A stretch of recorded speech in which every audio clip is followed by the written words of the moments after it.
या सोयाबीनच्या एका झाडाला 85 शेंगा आणि 3 दाण्याची शेंग आहे, म्हणजे 255 दाणे.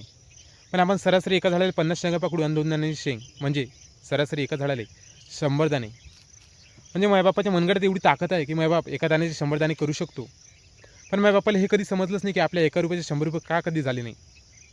शेती नेहमी लॉसमध्येच असते. 2013 या सोयाबीनचे भाव 4000 ते 5000 रुपये क्विंटल होते आणि यापासून बनणारे तेलाचे भाव 60 ते 65 रुपये किलो होते.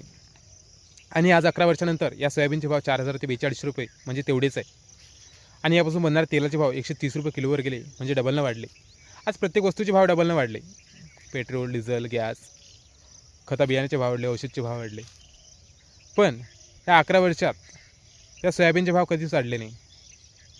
आमचा शेतकरी बाप वर्षभर या आसमानी संकटासोबत लढत असतो, पण त्याचा मूल कधीच नाही वाढला. आणि मोदी साहेब नेहमी म्हणतं की किसान क्या दुगनी करेगी. पण मोदी साहेब, मला तुम्हाला एकच सांगायचं आहे की माझ्या बापाच्या मनगटात एवढी ताकद आहे की माझा बाप एका दाण्याचे 100-200 दाणे इझिली करू शकतो. तुमच्या दुप्पट उत्पन्नाची माझ्या बापाला गरज नाही. फक्त तुमच्या दानात नाही ती माझ्या बापाच्या 1 रुपया लागत खर्चाला 100 रुपये भाव देण्याची. आज काही शेतकऱ्यांची पोरं म्हणतात की मोदी साहेब आहे तो मुमकिन आहे, BJP आहे तो मुमकिन आहे. मला तुम्हाला सांगायचं आहे की मोदी साहेब आहे तो सब कुछ मुमकिन आहे. फक्त या सोयाबीनला योग्य भाव देणं हे मोदी साहेबाला कधीच मुमकिन होणार नाही.